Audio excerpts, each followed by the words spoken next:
Shalom bien-aimé, bonsoir de partout où vous recevez ces instants. Je suis heureux de venir encore dans ce programme ce soir pour nous présenter une pensée de Dieu, un message qui vient de Dieu pour vous qui êtes vraiment en train de nous suivre en ce moment. Je suis convaincu que ce message est clairement et que Dieu ne veut que vous parler, vous qui êtes vraiment en train de nous suivre. Voilà pourquoi je vais nous demander de prier l'Éternel ensemble. Seigneur, je te prie, Yahweh tendre Père, au travers cette vidéo, de visiter quelqu'un, de parler à quelqu'un. Je ne suis qu'un instrument, Seigneur, juste disponible à transmettre ta pensée, ton message, tel que tu l'as mis dans mon cœur.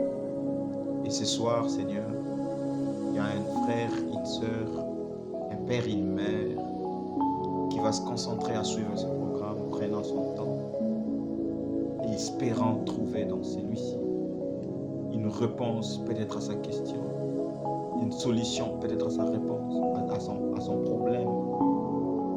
Père, moi je ne peux sortir tout ça. C'est toi qui fais tout ça. Alors que je disparaisse à la place que tu apparaisses, afin que ta pensée soit transmise à celui qui veut nous écouter. Père, je prie que la main puissante, ta main puissante, puisse accompagner tout mot et geste au travers de cette vidéo, afin que Yahweh, l'objectif de ces instants, ne rate pas la cible de ce moment. Merci Seigneur, parce que c'est toi qui fais toutes ces choses. Merci pour ce programme que tu nous as donné. Nous te prions au nom de Jésus-Christ. Amen. Je suis le frère Gloire Kianda, un des membres du ministère Yesuna, qui vous présente très souvent ou toujours jusque-là ce programme. Je suis dans la joie de venir encore vers vous. Ce soir, c'est lundi, pour nous parler de la part de Dieu, selon la pensée que Dieu nous a donnée. Mais avant tout, j'aimerais que nous puissions reconnaître que ce programme nous est accordé grâce au ministère Yesuna. Et donc, si jamais vous n'êtes pas abonné à une de nos pages, nos chaînes et tout ça, faites-les et invitez des gens à les faire. Je suis sûr et certain que le Dieu qui travaille avec ces ministères, qui nous propose beaucoup d'autres programmes au-delà de celui-ci, n'hésitera pas de vous proposer encore d'autres programmes qui seront pour notre écusement, notre édification, selon la pensée de Dieu et l'objectif que Dieu veut atteindre avec chacun de nous. Ce soir, j'aimerais vous présenter un sujet sur lequel j'aimerais discuter, parler. C'est que j'ai intitulé ça « Le Dieu de Daniel est aussi ton Dieu ». C'est long, mais j'aurais voulu que ça soit comme ça pour que tout le monde comprenne de quoi je vais parler. Le Dieu de Daniel est aussi ton Dieu. Je parle de Daniel qui s'est retrouvé dans la fosse au lion. Et pendant tout le temps qu'il a passé dans cette fosse, les lions ne l'ont pas dévoré. On peut dire clairement, on peut imaginer plutôt que peut-être les lions n'avaient pas envie de dévorer un homme ce jour-là. Mais dès qu'on remarque que l'on sort Daniel et que l'on entre d'autres personnes, dans les minutes qui ont suivi, ces personnes ont été dévorées. Alors que Daniel a passé du temps avec les lions dans la fosse, sans que ceux-ci lui fassent du mal. C'est Dieu-là qui était avec Daniel, c'est aussi ton Dieu. Je ne vais même pas parler de Shadrach, Meshach et Abednego dans la fournaise de feu. Je me limite à Daniel. C'est Dieu-là et ton Dieu. Ce qu'il a fait avec Daniel, dans toute sa vie, dans toute son existence, il peut aussi le faire avec toi. Le problème, c'est que est-ce que tu collabores avec ces dieux? Daniel était un collaborateur de Dieu. Et Dieu aime collaborer avec les hommes. Raison pour laquelle Daniel a vécu certaines choses que certainement nous avons du mal à vivre. Mais alors que le même Dieu de Daniel, c'est aussi lui notre Dieu. Mais le grand problème, comme je l'ai dit, nous ne sommes pas des collaborateurs de ces dieux. À tout moment, Dieu cherche une collaboration avec nous. Mais parfois, nous passons à côté de cette collaboration. Parce que nous n'aimons pas être dans l'intimité avec lui. Nous n'aimons pas être dans sa présence. Un jour, on a décrété dans la ville qu'il ne fallait qu'on adore plus qu'une statue qui a été faite et que l'on ne pouvait plus adorer Dieu. Mais la Bible dit, cet homme-là, Daniel, il allait toujours dans sa maison et il ouvrait sa fenêtre et il collaborait, il parlait avec son Dieu, il priait son Dieu. C'est ce genre d'homme qui n'a pas peur. Ce qui va d'ailleurs écouter cette histoire de la fosse au lion et tout. C'est un homme qui n'a pas peur, qui a confiance en son Dieu, qui préfère rester fidèle à son Dieu. Et ce genre d'homme n'est pas différent de ce que nous sommes. Nous sommes les hommes de même nature que Daniel. Et le même Dieu de Daniel, c'est lui notre Dieu, l'Éternel. C'est lui notre Dieu. Mais pourquoi ne vivons-nous pas des choses que cet homme a vécues? Certainement, je ne suis pas seulement dans le générique. Je vais entrer dans le particulier. Il y a un texte lent que je n'aimerais pas lire à ce stade ici, mais que j'aimerais nous proposer là où nous sommes. Quand vous serez en train de suivre cette vidéo, mettez une pause et lisez cette histoire, c'est tellement merveilleux. Dans Daniel chapitre 2, du verset 1 jusqu'au verset 28. Vous pouvez même aller au-delà, mais je préfère me limiter au verset 28. La Bible nous raconte une histoire tellement merveilleuse. Comme je l'ai dit, avant de continuer cette vidéo, mettez une pause, lisez ces textes. C'est important. Faute de temps, je ne saurais pas lire tous les 28 versets, mais j'aimerais résumer l'histoire pour nous mettre dans les bains. Un jour, le roi Nabuchodonosor fait un rêve. On a découvert les contenus du rêve plus tard, mais on ne savait pas en ce moment-là quels étaient les rêves du roi. La Bible dit, il a fait appel à ses magiciens, il a fait l'appel à ses astrologues, il a fait appel à ses chaldéens pour que ces derniers puissent lui dire son rêve, lui expliquer son rêve. La Bible dit, quand ceux-ci sont venus, le roi les a dit, j'ai fait un rêve, dites-moi qu'est-ce que cela veut dire. Il demande au roi, dis-nous ton rêve et puis nous allons donner l'explication. Le roi lui dit, d'ailleurs j'ai oublié les contenus de ces rêves. Dites-moi vous les contenus de ces rêves et donnez-en moi l'explication, sinon je vais vous rendre en pièces, je vais vous tuer. Le roi fait un rêve, il oublie un rêve, il appelle ses magiciens, il appelle les gens qui peuvent l'interpréter les rêves, et puis il les demande de reproduire le même rêve, et puis il les menace. Même que si vous ne me donnez pas mon rêve, je vais vous tuer. On va voir cette confrontation, cette discussion. C'est parti en 3 étapes. La première étape, ils disent, dis-nous ton rêve, on va t'expliquer. Le roi dit, je ne connais pas, si j'ai oublié ses rêves, dites-moi, sinon je vais vous tuer. Ils reprennent encore pour la deuxième fois que le roi nous dit son rêve. Le roi leur dit, je suis en train de me rendre compte que vous voulez gagner du temps parce que vous êtes en train de certainement concevoir un mensonge pour me dire, dites-moi immédiatement, sinon je vais vous tuer. Et puis ils vont aller à la 3e étape, l'étape qui m'intéresse le plus. Ils disent au roi, c'est que le roi est en train de demander, il n'y a aucun homme sur la terre qui est capable de faire ça. Lisez ça dans ce texte, vous le verrez. Les magiciens disent au roi, c'est que tu nous demandes, aucun homme sur la terre ne peut faire ça. Et aucun roi sur la terre n'a demandé une chose pareille à ces magiciens. Ça veut dire, ils concluent en disant, c'est que tu nous demandes, seuls les dieux sont capables de révéler cela au roi. Or, les demeures des dieux ne sont pas sur la terre. Ils ne sont pas, ils parlaient des dieux, des multiples dieux, bien que nous ne croyons pas qu'il y a beaucoup de dieux, il y a un seul Dieu. Mais j'aimerais quand même prendre cette dimension où eux-mêmes sont en train de réfléchir qu'il n'y a pas un seul homme sur la terre qui peut donner une telle réponse si ce n'est des dieux. Maintenant, je me pose la question. Plus tard, on va se rendre compte que Daniel a répondu à cette question du roi. Daniel n'était-il pas un homme sur la terre comme les magiciens le disaient qu'aucun homme sur la terre ne pouvait donner la réponse? Le Dieu de Daniel est aussi ton Dieu. Le plus grand problème, c'est que tu ne collabores pas avec ces mêmes dieux. Nous voyons clairement dans cette histoire que le roi a donné l'ordre qu'on puisse tuer tous ces magiciens. Alors qu'il envoyait Arjoc, qui était son commandant, pour aller tuer.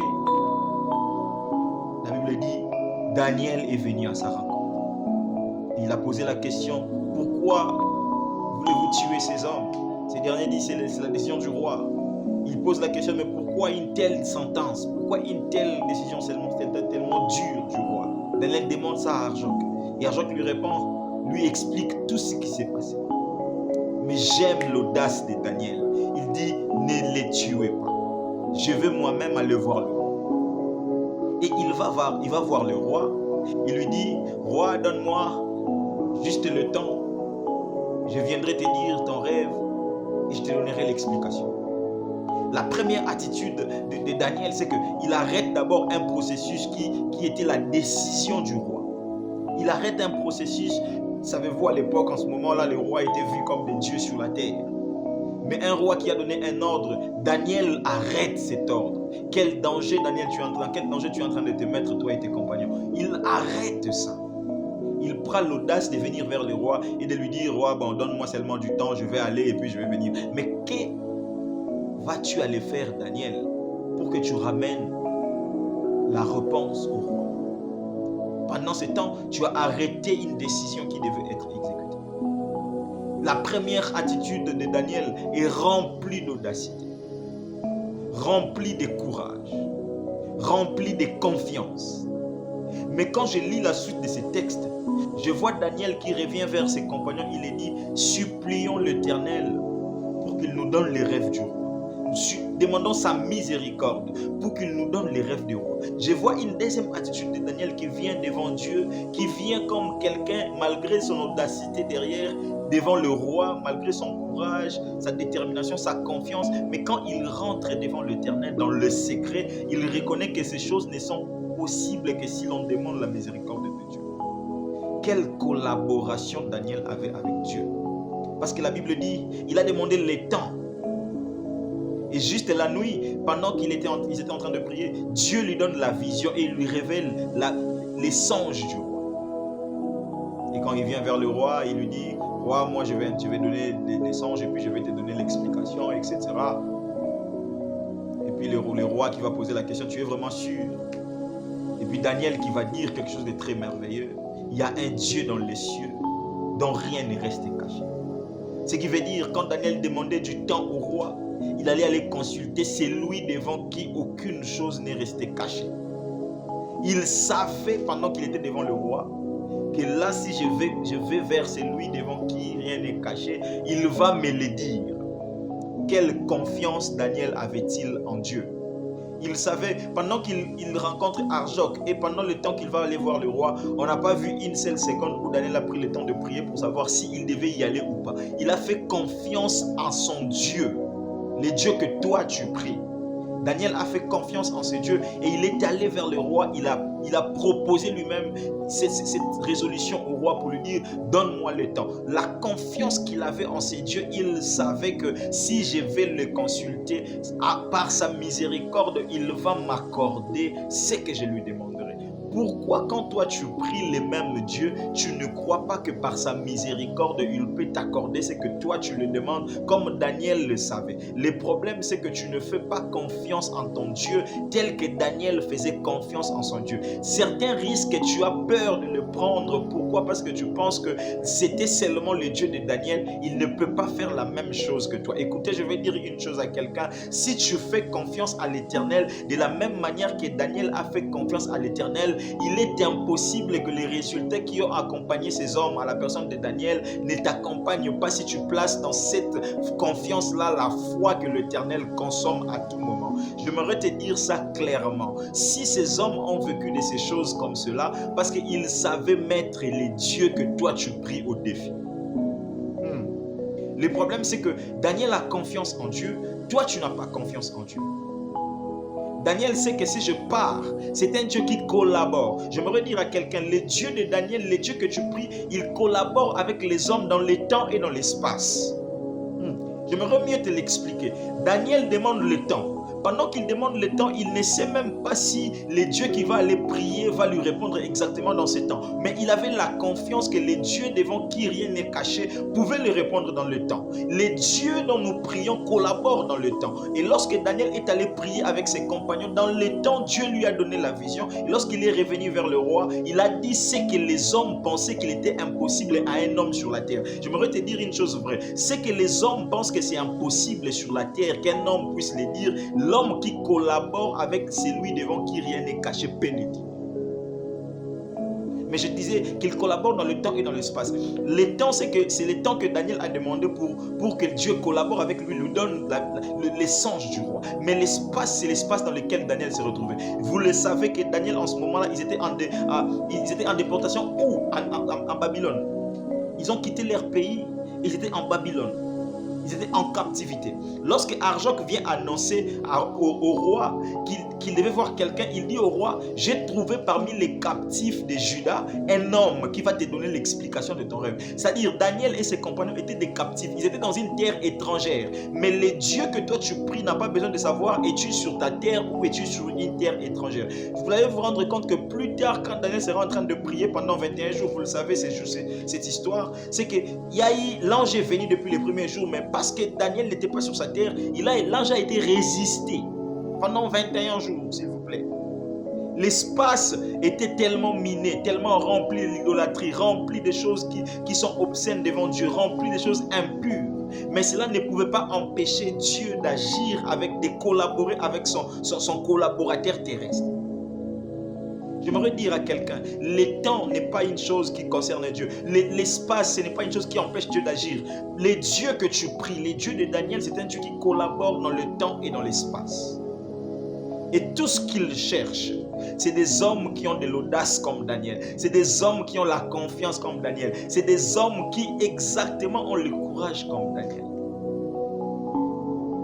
J'aimerais dire une chose vraie à quelqu'un. Dieu collabore avec des hommes sur la terre pour qu'au travers de ces hommes-là, sa puissance soit manifeste sur la terre pour des choses que tout le monde croit impossibles. Ça, c'est le Dieu de Daniel.